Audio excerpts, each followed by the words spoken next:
நதி பக்கத்துல ஒரு தேளு கரையில உட்கார்ந்து இருக்கு. ஆமா அங்க இருந்து வருது. வந்த உடனே தேள் கேக்குது, ஸ்தோத்திரம், நண்பா நீ வந்து அந்த பக்கம் போறதுக்கு நான் போனோம், ஆனா எனக்கு போக முடியல, நீ எனக்கு உதவி செய் அப்படின்னு சொல்லுச்சு. சரி நான் உதவி செய்யறேன், ஆனா எப்படி நான் உனக்கு உதவுவது அப்படின்னு கேக்கு. அப்போ தேள் சொல்லுது, நான் முதுகுல உட்கார்ந்துக்கதே நீ நீச்சல்ல கூட்டிட்டு போயிரு அப்படின்னு. அப்ப என் முதுகுல இருந்தானா நீ கடிச்சிருவிய, கொட்டிட்டேன்னா என்ன பண்ண, நீ நடுவுல போயிட்டு இருக்கும்போது கொட்டிட்டேன்னா? அப்போ அது தேள் சொல்லிச்சான், அதுக்கு வாய்ப்பே இல்ல. ஏன் நான் உன்னை கொட்டினா நீ செத்து போயிருவ, நானும் சேர்ந்து தானே சாவேன் அப்படின்னு சொல்லுவோம். ஓ ஆமல்ல, அது கரெக்ட் தானே அப்படின்னு சொல்லி இந்த ஆமா சரின்னு சொல்லிட்டு முதுகுல ஏத்திட்டு போகுது. முதுகுல ஏத்தி கொண்டு போகும்போது பாதி வழி போயிட்டு இருக்கிறப்போ பயங்கரமான காத்தடிக்கும். காத்தடிச்ச உடனே அலை அப்படியே சாயுது அங்கே இங்கேயுமா. சாஞ்ச உடனே என்ன ஆகுது அப்படின்னா, அந்த காத்தடிக்கவும் இது மேல இருக்கிறதுக்கும் கொஞ்சம் பேலன்ஸ் கிடைக்கலன்னு ஒண்ணு இந்த தேளுக்கு கோவம் வந்து எரிச்சல் வந்து கொட்டிடுச்சு. கொட்டுன உடனே ஸ்தோத்திரம், இந்த ஆமை கேக்குது, நீ என்ன கொட்ட மாட்டேன்னு சொன்ன வரும்போது, இப்போ கொட்டிட்டிய அப்படின்னு கேக்குது. கேட்ட உடனே தேள் சொல்லுது, அது என்னுடைய கோணம், கொட்டுறதுதான் என் கோணம் அப்படின்னுச்சான். கர்த்தருக்கு மகிமை உண்டாகட்டும். அது போல இந்த தேள் சொன்னது பாருங்க, என்னுடைய அது குணம் அப்படின்னு சொல்லி. சிலருக்கு ஜென்ம சுவாபம் இருக்கும், அது நம்முடைய குணம், அது வெளிப்படும். அப்ப பவுல் சொல்லுகிறார், கிறிஸ்து இயேசுவுக்காக நான் எல்லாவற்றையும் கட்டி வச்சிருக்கேங்க.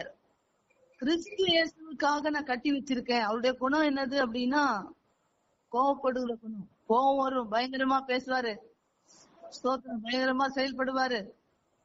ஆனா அவர் என்றைக்கு இயேசு கிறிஸ்து சந்தித்தாரோ, என்றைக்கு ரட்சிப்புன்றதை பெற்றுக்கொண்டாரோ, அதுக்கப்புறம் அவர் சொல்றாரு, நான் வந்து கிறிஸ்துவுக்காக கட்டி வச்சிருக்கிறேன்ற.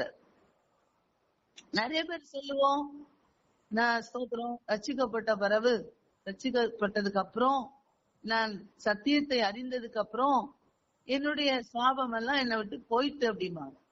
என்னுடைய சுவாபம், பழைய குணங்கள், பழையவைகள் எல்லாம் என்ன பண்ணிட்டுன்னா போயிட்டு அப்படிம்பாங்க. போகாது, ஜென்ம சுவாபம் போகாது, அது உள்ளதான் இருக்கும். ஆனா பவுல் சொல்லுகிறபடி கட்டி வைத்துக் கொள்ளுவேன். அப்பப்போ ஜென்ம சுவாபம் வெளிப்படும். அப்பப்போ நம்ம இவ்வளவு ஸ்தோத்திரம் ரட்சிக்கப்பட்டிருக்கிறோம், வசனம் வாசிக்கிறோம், ஆண்டவர் வேத வசனத்தின் மூலமா நமக்கு அநேக அறிவுரைகள் தந்திருக்கிறார், அநேக ஆலோசனைகள் கொடுத்திருக்கிறாரு. அதன்படி நம்ம பின்பற்றி போக வேண்டும் என்று தீர்மானித்திருப்போம், அதை பின்பற்றுவோம். அது எல்லாம் நமக்கு சரியாய் போய்கிட்டு இருக்கும். அப்படின்னா இது போல காற்று அடிக்கும் போது, இது போல அலைகள் கொந்தளிக்கும் போது, சோதனை ஸ்தோத்திரம் சுற்றி வரும்போது ஜென்ம சுவாபம் வெளிப்படும். ஸ்தோத்திரம். அது வரைக்கும் சுமூகமா போயிட்டு இருக்கு அப்படின்னா, எல்லாம் சக்சஸா போயிட்டு இருந்தது அப்படின்னா, ஸ்தோத்திரம் ஆண்டவரே நன்றி அப்பா நன்றி அப்படின்னு நல்லா நம்ம ஸ்தோத்திரம் சொல்லுவோம், நன்றி சொல்லுவோம், நல்லா பாடுவோம். எல்லாம் ஆண்டவர் கூடவே இருக்காரு பாருங்க. ஆண்டவர் என் கூடவே இருக்காரு, ஆண்டவர் எனக்கு எவ்வளவா செஞ்சிருக்காரு தெரியுமா, அவர் அல்லவா பெரிய தேவன், எல்லாம் புகழும். ஒரு சோதனை சுற்றி சுற்றி சுற்றி வரும்போது காற்று அடிக்குது, கொந்தளிக்குது, ஸ்தோத்திரம், பல விதங்கள்ல இருந்து போராட்டங்கள், பிரச்சனைகள் ஏதோ வருது, சூறாவளி வருது, ஸ்தோத்திரம், மண்ணள்ளி போடுது, ஏதேதோ குப்பையெல்லாம் அள்ளிட்டு வந்து போடுது. அதெல்லாம் பார்த்த உடனே ஜென்ம சுவாபம் வெளிப்படும். அது வரைக்கும் ஸ்தோத்திரம், அது வரைக்கும் நாம் பெற்றுக்கொண்ட நன்மைகள், அது வரைக்கும் அந்த இடத்து வரைக்கும் நம்ம ஸ்தோத்திரம் சந்தித்த காரியங்கள், அது வரைக்கும் நம்ம சொன்ன சாட்சிகள், அது வரைக்கும் நமக்கு இருந்த சந்தோஷம், மகிழ்ச்சி எல்லாம் அந்த நொடி பொழுதில் மறந்துவிடும். அந்த நொடி பொழுதுல மறந்துட்டு ஸ்தோத்திரம் ஜென்ம சுவாபம் வெளிப்படும்.